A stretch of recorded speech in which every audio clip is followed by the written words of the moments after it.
জনসাধারণকে উন্নততর স্বাস্থ্যসেবা প্রদান নিশ্চিত করতে এবং সহজে তথ্য প্রাপ্তি নিশ্চিত করার লক্ষ্যে নারায়ণগঞ্জের খানপুর ৩০০ শয্যা বিশিষ্ট জেনারেল হাসপাতালে একটি ডিজিটাল ডিসপ্লে বোর্ডের উদ্বোধন করেছেন জেলা প্রশাসক মোহাম্মদ জাহিদুল ইসলাম মিয়া।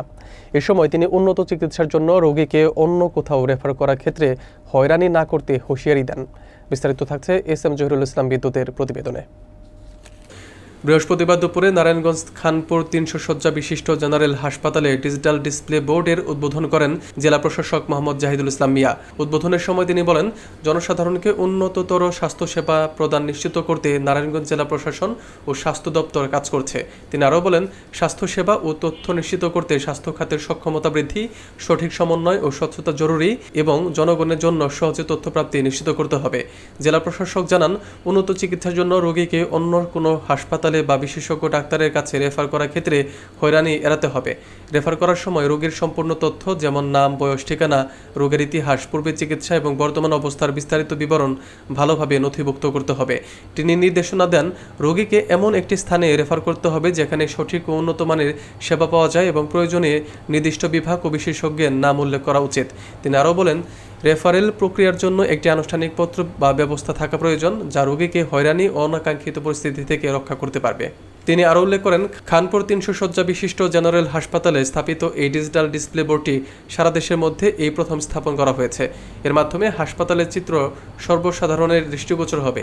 এ সময় Narayanganj civil surgeon doctor AFM Moshiur Rahman, Khanpur ৩০০ শয্যা বিশিষ্ট জেনারেল হাসপাতালের তত্ত্বাবধায়ক ডাক্তার আবুল বাশার এবং অতিরিক্ত জেলা প্রশাসক মোহাম্মদ আলমগীর হোসেন সহ অন্যান্যরা উপস্থিত ছিলেন।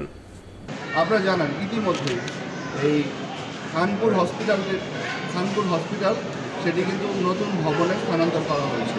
আমরা এই হসপিটালে ইতিমধ্যেই আমরা হুইল চেয়ার দিয়েছি, যাতে যারা অসুস্থ হয়ে এই হসপিটালে চিকিৎসা নিতে আসেন তারা যাতে হসপিটালের নিচে নেমে তাদেরকে প্রত্যেকটা ইমার্জেন্সি ইউনিটে নিতে যাদের সুবিধা, এই জন্য তাদের জন্য আমরা ইতিপূর্বে হুইল চেয়ার দিয়েছি। আমরা যখন ডেঙ্গুর প্রকোপ দেখা গেল তখন আমরা তাদেরকে ডেঙ্গু কিট সরবরাহ করেছি, আমরা আয়রন ট্যাবলেট দিয়েছি এবং আমরা অন্য হসপিটালগুলোতেও এইভাবেই আমরা বিভিন্নভাবে সহায়তা করে যাচ্ছি।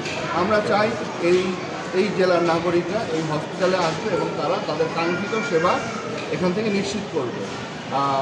আমরা যখনই এই হাসপাতালের সেবা কার্যক্রম নিয়ে বিভিন্ন ফোরামে কথা বলি, তখন একটি বিষয় আমাদের সামনে বারংবার উপস্থাপিত হয়েছে যে আমাদের যখন হসপিটালে যে সেবা নিতে আসে তাদেরকে আমরা বিভিন্ন জায়গায় ঢাকাতে, বিশেষ করে সেবা নিতে আসলে ঢাকাতে নাকি রেফার করে দেওয়া হয়। আবার আমরা যখন হসপিটালে ভিজিট করি তখন দেখি হসপিটালের প্রতিটি বেডেই রোগী আছে। আবার আজকে যে তথ্য পেলাম সেটি হচ্ছে যে এখানে প্রায় এই মাসে প্রায় 65,000 রোগীকে সেবা দেওয়া হয়েছে। তাহলে এই যে একটা ডেলিমা চলছে, কেউ বলছে যে হসপিটালে গেলে আমাদেরকে রেফার করে দেওয়া হয়, কেউ বলছে যে না আমরা এখানে হসপিটালে সেবা দিচ্ছি। আসলে রিয়েল পিকচার থাকি, রিয়েল চিত্রটা আমরা এখানে তুলে ধরতে চেয়েছি। এই জন্য আজকে আমরা এখানে নতুন সফটওয়্যার আমরা নিয়ে এসেছি। সেই সফটওয়্যারের মাধ্যমে একটা ডিজিটাল বোর্ড, এখানে 3টা ডিজিটাল বোর্ড স্থাপন করা হয়েছে। সেই বোর্ডে প্রতিদিন কী পরিমাণে রোগী এখানে আসলো সেবা নিতে, কী পরিমাণে রোগী ইমার্জেন্সি বিভাগে ভর্তি হয়েছে, কী পরিমাণে রোগী নর্মাল বিভাগে আছে এবং কী পরিমাণে রোগী কী কারণে তাদেরকে রেফার করা হলো, সেই সমস্ত তথ্যগুলো এবং কতজন রোগীকে অপারেশন থিয়েটারে নেওয়া হয়েছে, তাদের অপারেশন সম্পন্ন হয়েছে, এই সামগ্রিক তথ্যচিত্র এখানে প্রতিদিন উপস্থাপিত হবে। এর মাধ্যমে আমি বিশ্বাস করি আমাদের যে একটা ডেলিমা ছিল যে হসপিটালে গেলেই আমরা সবাই বলে দিই, হসপিটালে গেলেই আমরা কাঙ্ক্ষিত সেবা পাই না। আমরা সরকার হসপিটাল করে দিয়েছে সাধারণ মানুষের সেবা নিশ্চিত করার জন্য।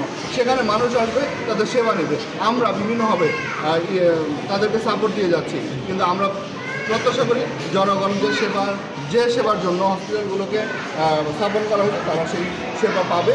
এই প্রত্যাশার জন্য যাতে পূরণ হয়, এই জন্য আর যাতে কোনো ডেলিমা না থাকে, আর যাতে কোনো সন্দেহের অবকাশ না থাকে, এই জন্য আমরা এই ডিজিটাল বোর্ডটি স্থাপন করলাম। কিছু রোগীকে আমরা রেফার করতেই হয়, যেটা আমাদের হার্টের এখানে কোনো ব্যবস্থা নাই, কিডনি এবং ব্রেন স্ট্রোকের কোনো ব্যবস্থা নাই। এই ডিপার্টমেন্টগুলো এখন পর্যন্ত চালুই হয়। ওরা যে হসপিটালের বয়স হলো 40 বছর, এই ডিপার্টমেন্টগুলো চালু হয় নাই বিধায় এই টাইপের যে রোগীগুলো আসে সেই রোগীগুলোকে আমাদের লাইফ সেভ করার জন্য আমাদের পার্শ্ববর্তী ঢাকাতে পাঠাতে হয়। এই হসপিটালে এই সেবাগুলো চালু করা যায়, যেটা আমাদের হসপিটালে 500 বেড চালু হয়, সেক্ষেত্রে এই বিভাগগুলো চালু হয়ে যাবে ইনশাআল্লাহ। তখন আর রোগীকে আমাদের ঢাকায় রেফার করতে হবে।